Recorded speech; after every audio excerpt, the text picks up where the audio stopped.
Yo, what is up guys? It's the Goblin and welcome back to another Fortnite tips and tricks video. In this video, we're going to be talking about how to win more solo games, how to just get better at this game, especially in Season 7, and how to play under pressure when you're getting constantly third-party by people out of planes, by people rushing you, by people flying out of the sky, because that's really what happens quite a bit in Season 7, and how to stay calm under pressure and win multiple gunfights in a row by basically not taking damage. We're going to analyze this gameplay here, where I get a nice solo win. You can see here I have 17 people left, only one kill. Very slow start. I just landed, looted on the outside with a pretty chill game. But this end game here, I pretty much kill the majority of players left, and it's a pretty intense battle. So hopefully you guys will enjoy this video. If you guys could smack a like on this thing, I'd very much appreciate that. I want to say, Merry Christmas to everyone celebrating that, and just happy holidays to everyone. I hope everyone is having a great time of year. And hey, if you guys want to give me a Christmas gift, smack that like button, subscribe to the channel, and also huge shout out to everyone. The item shop. I don't know what it's gonna be tomorrow, maybe something even more crazy,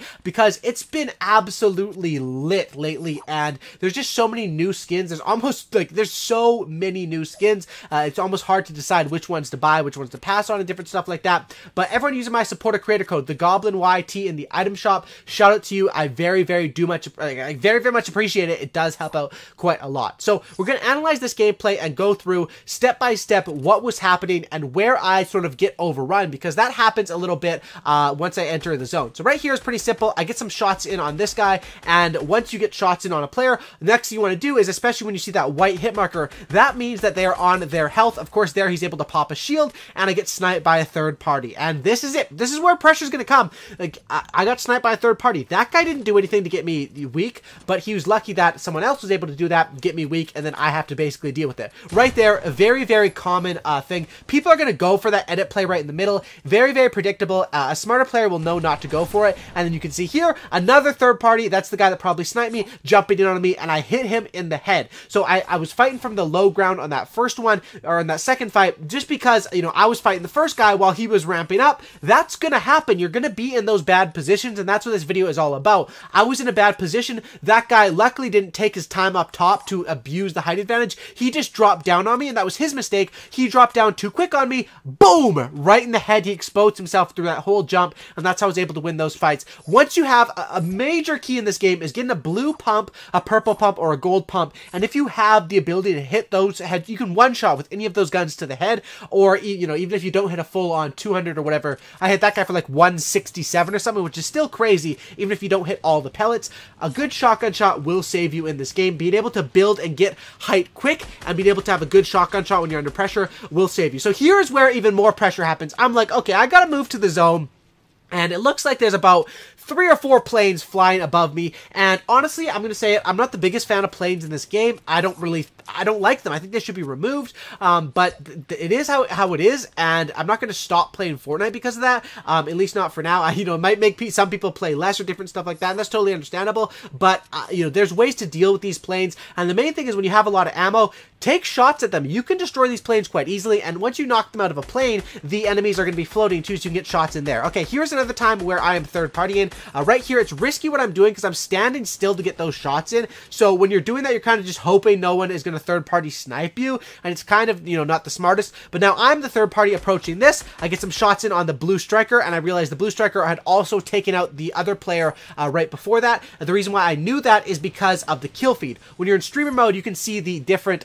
skins and what they're doing with killing different players in the lobby. So you can basically, get that. And right here, I hear a player drop out of his plane and sort of go into his glider, I think it was, or I heard another plane around. And once you're doing that, yeah, here's the guy that dropped out of his glider. I try to get height advantage immediately by hitting some quick 90s. I get this kill, and then I have another plane on top of me. And this is not how I'm gonna say it, this is BS. This is not how Fortnite should be. So when dealing with the planes, build and then sidestep. Major key. That guy hit the best right turn I've ever seen in a plane and nailed me for 20 damage, but luckily he didn't send me flying. And then of course I'm able to knock him out of the plane. The counter to planes is to have a strong weapon and to have something like have a lot of ammo, so you're not really worried about being wasting it, dodging them when they go aggressive on you, and then being smart when you go aggressive on them. Right here, I sort of make the play on this guy, and I rush around. I hear another third-party person sniping at me, and that's why I make the conscious decision to drop on this guy or rush him, because I knew, number one, he came out of a plane blown up, so that would be 50 damage. Here is another party here, and you can see, look, like, I had 1 kill just a little bit ago, and now we're already at 6 kills. I'm dropping through, and I'm taking out these gunfights. I'm being smart with them,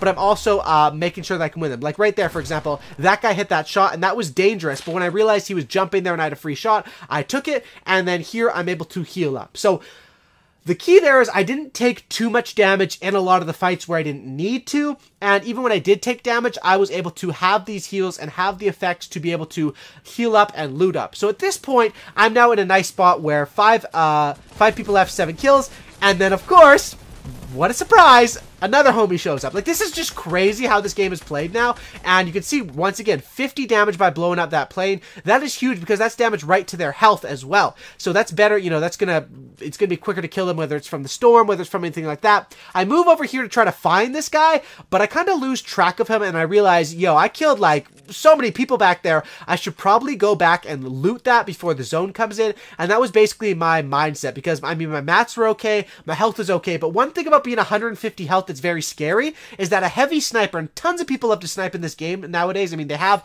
I think, you know, people have always loved to snipe in this game, but in Season 7, people are getting better at it, of course, over time, and the heavy snipers are ridiculous because they can hit you for 150 or 157, depending on the color of it, to your body. So that would be a one-shot kill. Luckily, I find a 50 pot there, and that's simple math. It's worth popping the 50 pot for the 6 damage from the storm, and plus I have extra med kits here, so I don't really have to worry about that. Now, going into a final circle, a top 5, I'm looking pretty good. My mats I have around 2k. I'm comfortable on mats. And my thing with the game, when I talk about for going for solo wins, and in my analyzing videos like this, make a plan. My plan here was sort of just to get to the zone. I'm great on ammo. I'm good on mats. I don't really have too much to worry about, except I have minis, and the 2 medkits is kind of a wasted slot because I could have used that for something better. Once again here, just quickly, as soon as someone starts shooting at you, you want to build and get up just a couple of stories real quick. And then, of course, I'm able to put the pressure on this guy. I realized this guy wasn't the best build or anything like that. The Santa skin, he obviously was a low ground warrior. And I make a mistake sort of when I push him, I sort of just took that fight on too lackadaisically, I guess that would be the word. I was too lazy with it. I just sort of was like, oh, this guy's not that good of a builder, just boom, boom, you know? But by doing that, sure, I won the gunfight fairly easily, but he got a lot of damage in on me, and I've lost that. I was 196 before, now I'm 150, you know? So that was a mistake on my part right there. Even though I got the kill, it was easy. I didn't need to take damage there. Like, I wasn't a very good player, and I should have just kept my high ground and waited for the angles, edited down on him, and done something like that. So at this point, I'm realizing I'm back to 150, which isn't the worst, but it's not the best either. So I'm going to check this, and then there's also a vending machine up there. Of course, I'm able to grab a 50 pot here. So this is where luck comes into it also. I get kind of lucky getting this 50 pot. Of course, I got unlucky earlier being 8th party by so many people, but I won those fights, and that's just how the game is going to go. So I'm able to pop that, and then I also realize up here a little bit closer there is a vending machine, and I saw from a distance earlier that vending machine did contain a slurp juice, which is something that I would want to have in this game because, I mean, why wouldn't you want to have that? Think about it. I have a lot of mats. It's going to cost me, let's see, how many mats does that cost? 300 mats to change my med kit into a slurp juice. That's a no-brainer because the slurp can give you, first of all, it's way quicker to use, even though it takes more time to implement itself, I guess you could say. But quick to use is important late game. When you're in the top 4, top 3, that's where chug jugs and stuff, you know, big pots, they're not as good because it takes longer to get them off. Minis and a slurp juice or a couple slurp juices are really nice, where you just pop them real quick and then you build and sort of delay the time to let that go in. So at this point, I'm just like, okay, I want to rotate to where the next sort of zone is. And this is where, I mean, this is the Fortnite with how they've changed the zones. And you can see, I want to rotate over here to be like, okay, I'm going to go to where the zone's most likely going to collapse and get a good position over here. This guy's taking some shots in on at me. And whenever I try to size up enemies, so when I see that this guy built his base up on a single ramp, that's a beginner move. So I'm like, oh, this guy probably isn't the smartest because I mean, you know, you don't see a smart player doing that. Then this guy goes for the crazy builds on me, and we're in a build fight. So at this point, I'm like, okay, maybe I misjudged this guy, which is going to happen. You can see here, he gets the start off and gets the high ground on me. We exchange shots there. He does more damage to me than I do to him, though. And at this point, I'm like, you know, I'm going to pop this. I'm going to pop the minis. This is what I have them for. And I realize at this point also, I probably would have stayed to fight this guy and tried to either just drop down, break down the base, or regain high ground if that was where the zone was. But I'm all about winning, and I'm thinking a step ahead. What if I rush up and you know, win that fight, but I'm down to like nothing and just have like 5 health and then 50 from the minis? I'm going to be in a bad spot. So what I do is I choose to medkit, and this is where I make the conscious decision, I guess you could say, from going all out for, I wasn't even going all out for kills, but I was rushing the kills a decent amount in a late game, and I was playing, you know, a decent amount. I mean, I got what, all these 8 kills in the last little bit, the last 10 minutes of this game so far, right? And at this point, I'm like, okay, I realized first of all that guy was a better player than I thought. It looked like there was a couple players that were having that were building up over by the top of this area on Lazy Links. So at this point, I was like, okay, I'm just gonna chill. I'm in the zone. There's no point to move. Plus, I also, by build fighting that guy, used a lot of materials. So at this point, I'm like, there's no sometimes the best move is nothing. It's true, because at this point, what am I going to do? I mean, I'm going to drop down and try to farm up mats and probably just have no high ground and get exposed. I'm going to rush this guy and either get shot down or just, you never want to rush a guy that's waiting for you up on high ground. It's not the smartest move. So at this point, I put the traps down just in case anyone tries to, you know, glide into me or anything like that.